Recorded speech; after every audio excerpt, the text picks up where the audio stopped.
Это свежий тунец. А это сочный стейк?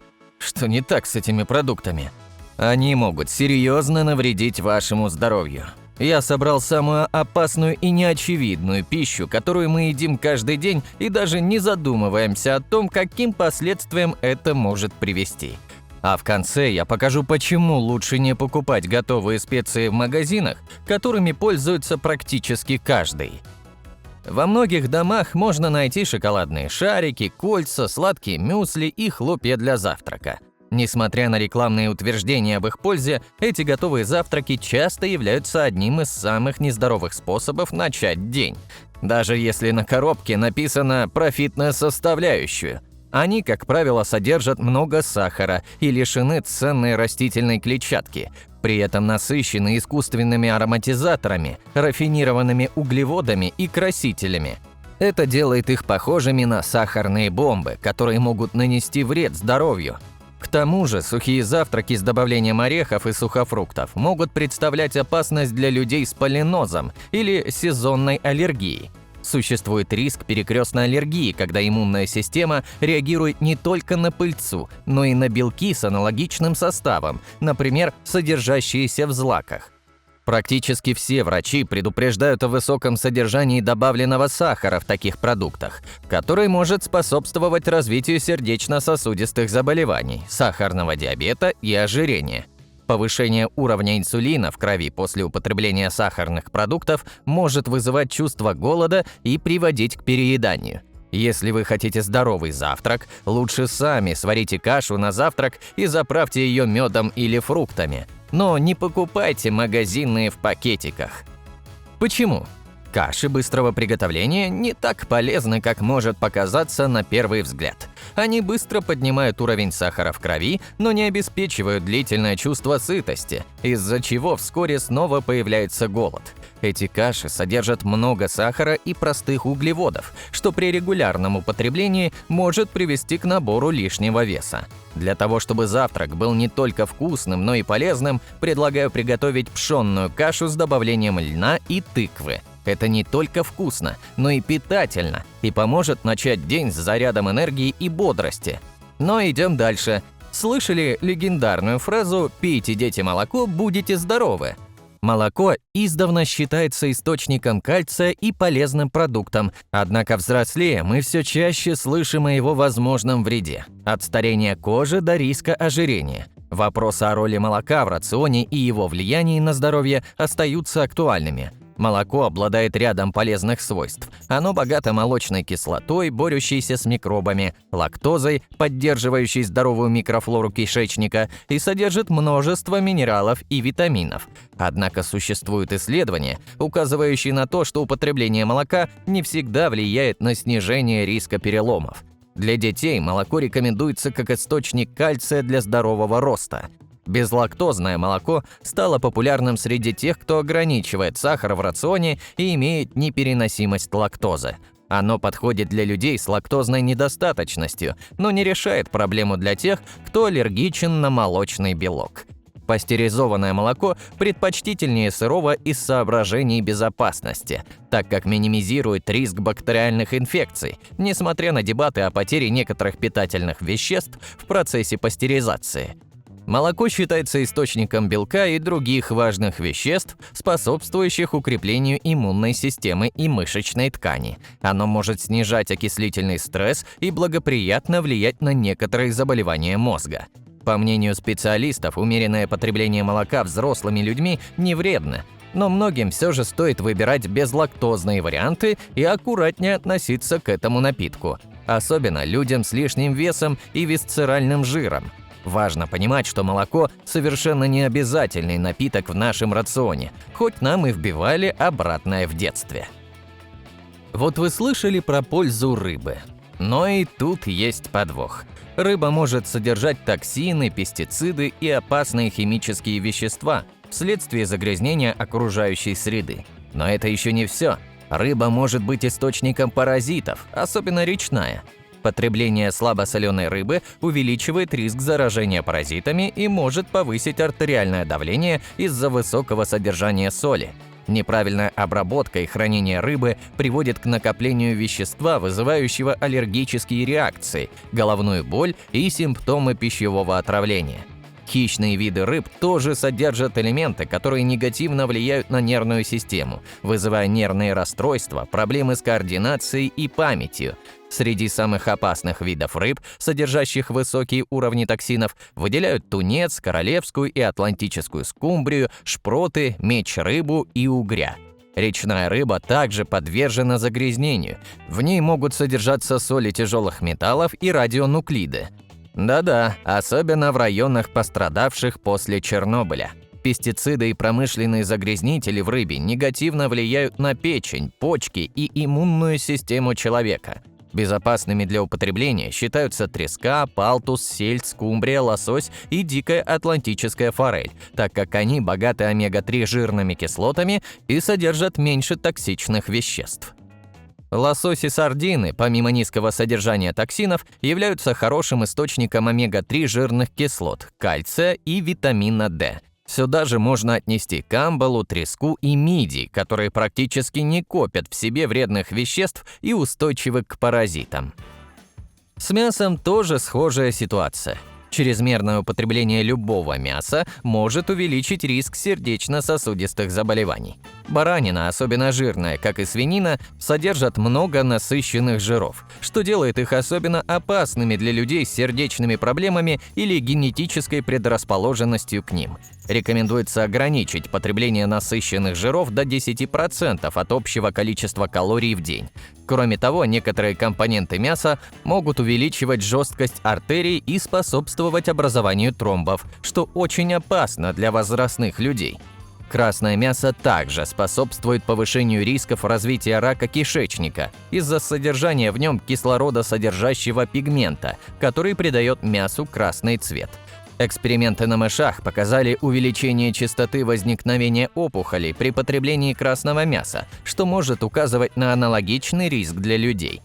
При переработке мяса кишечными бактериями образуется сероводород, который может повреждать клетки слизистой оболочки кишечника, вызывая их мутации. Красное мясо также связывают с повышенным риском рака молочной и предстательной железы. Тем не менее, врачи не рекомендуют полностью исключать его из рациона, особенно для людей с дефицитом железа, таких как многие женщины. Говядину и свинину предпочтительнее тушить или запекать, а не жарить. В качестве основы рациона рекомендуется белое мясо, такое как курица и индейка, а также рыба с ограничением употребления любого мяса до 4 раз в неделю. Колбасные изделия, включая домашние, лучше оставить для особых случаев. Почему?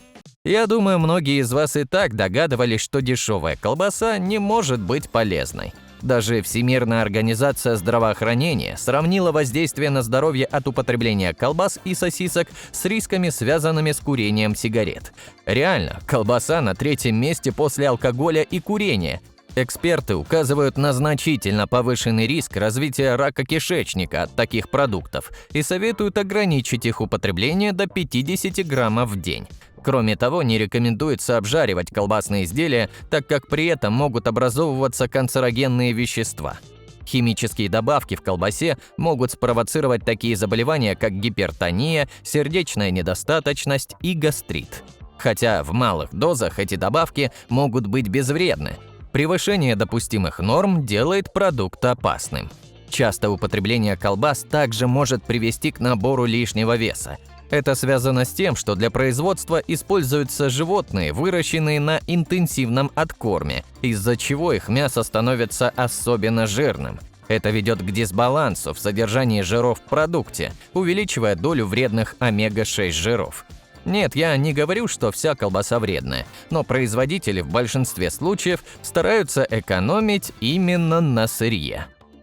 Ну и как я могу забыть про самый народный продукт? Майонез является одним из самых популярных соусов, который нашел свое применение в кулинарии по всему миру. Его часто добавляют в салаты и используют при приготовлении разнообразных блюд. Майонез, купленный в магазине, может негативно влиять на пищеварительную систему, вызывая различные дискомфортные симптомы, такие как боли в желудке, изжога и вздутие. ведь он относится к продуктам с высокой калорийностью, но при этом не обладает достаточной питательной ценностью.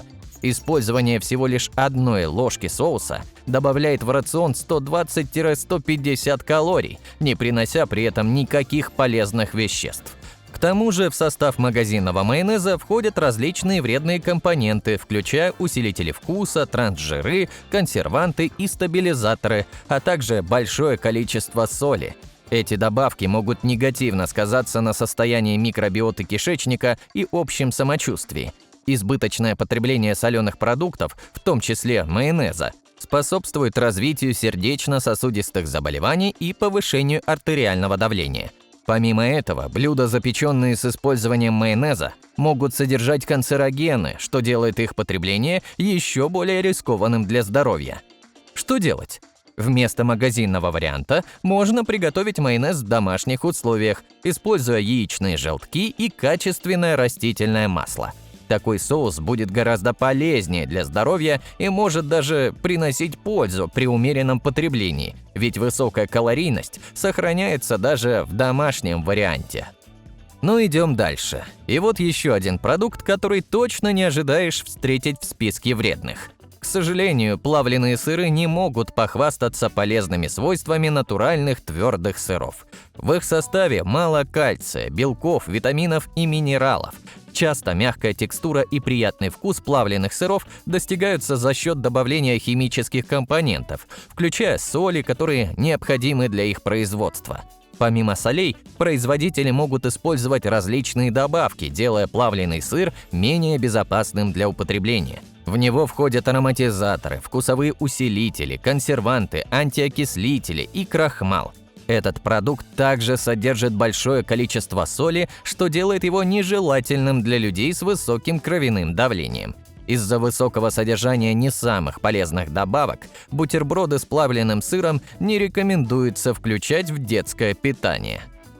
Но и обычный сыр может быть реально вреден для вашего здоровья. В определенных его видах могут присутствовать бактерии, вызывающие листериоз, серьезное заболевание, угрожающее центральной нервной системе, которое в редких случаях может привести к летальному исходу. Сыр содержит аминокислоту триптофан, известную своим влиянием на мозговую активность, что может вызвать мигрень, нарушение сна и ночные кошмары у некоторых людей. Кроме того, избыточное употребление сыра может привести к увеличению веса из-за его высокой калорийности и содержания жиров. Детям до 2 лет не рекомендуется давать твердые и жирные сорта сыра, а также острые и соленые виды, которые также следует избегать людям с проблемами пищеварительной системы, такими как язвенная болезнь или гастрит. Такие сыры могут нанести вред и при гипертонии. Среди врачей существует мнение, что чрезмерное потребление сыра может способствовать образованию камней в почках, особенно если сыр хранился неправильно или при нарушениях в процессе его изготовления. Но проблемы иногда бывают с продуктами, от которых их вообще не ждешь. Современные искусственные смеси стремятся максимально приблизиться к составу грудного молока, но полностью копировать его уникальные свойства невозможно. Несмотря на рекламные обещания, дети, питающиеся такими смесями, сталкиваются с рядом проблем. Во-первых, в искусственных смесях отсутствуют защитные антитела, присутствующие в грудном молоке, что делает детей более уязвимыми к инфекциям.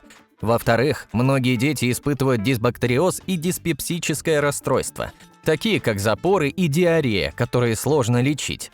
Хотя в детских смесях содержится много витаминов, только малая их часть усваивается организмом новорожденного, что может привести к гиповитаминозам. Кроме того, железо из смесей усваивается в минимальных количествах, увеличивая риск развития анемии у детей. Неправильный подбор содержания солей в некоторых смесях может вызывать судороги, особенно при наличии диареи. Раннее введение искусственных смесей также связано с повышенным риском развития аллергических заболеваний, включая экзему и бронхиальную астму. Дети, питающиеся из бутылочек, могут испытывать трудности с переходом на грудное вскармливание и впоследствии отказываться от груди. Несоблюдение санитарных норм при приготовлении смесей может привести к заражению детей инфекционными агентами, так как молочные смеси являются благоприятной средой для микроорганизмов. Не подумайте, что я отговариваю вас от их использования. Вы должны сами понимать все риски и идти на этот шаг осознанно. Хочу предостеречь и про жевательные конфеты, ириски, и карамельки, которые могут казаться безобидными сладостями для детей, но на деле они весьма опасны для здоровья. Содержащие синтетические добавки и лишенные натуральных ингредиентов, эти продукты не только вредят пищеварению и способствуют развитию кариеса из-за липких остатков на зубах, но и могут вызывать привыкание. А печенье, пирожные и торты промышленного производства, содержащие заменители сливочного масла и избыток сахара, представляют собой еще большую угрозу. Они могут способствовать развитию гипертонии, ожирения, сахарного диабета второго типа и других заболеваний, становясь бомбой замедленного действия для здоровья. Так что не надейтесь заменить шоколад желейными мишками и прочими безопасными сладостями. Можете только больше себе навредить. Друзья, у вас есть возможность попасть в команду Pancake. Если вы владеете навыками видеомонтажа, можете озвучивать ролики на русском и английском языках, или же вы пишете интересные сценарии, мы будем рады с вами поработать. Пишите в нашего телеграм-бота, ссылка в описании.